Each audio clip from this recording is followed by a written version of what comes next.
Okay, we talk about a Universal Studio. Universal Studio is one of the biggest names in the television and movies industries.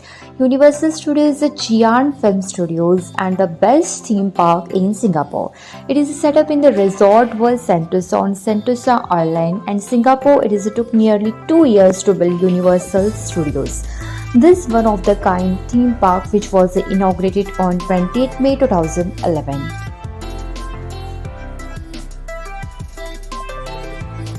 So personally, I feel that it is an extraordinary and enjoyable to experience such a wonderful things.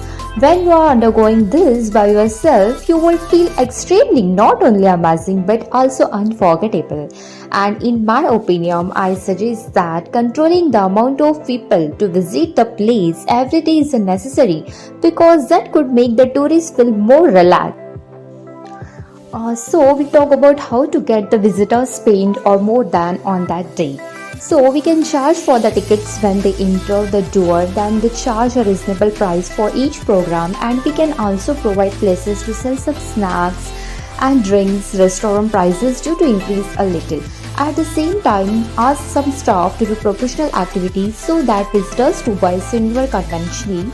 Universal Studios Singapore is a Southeast Asia on Universal Studios theme park. It covers an area of about 20 hectares, including 21 amusement and performance projects. The main theme of Universal Picture to create such a Jurassic Park, Shark and Mummies, also including Battler Stars 2-track roller coaster and the world's first Madagascar at the theme of the indoor rafting attractions. Okay, thank you.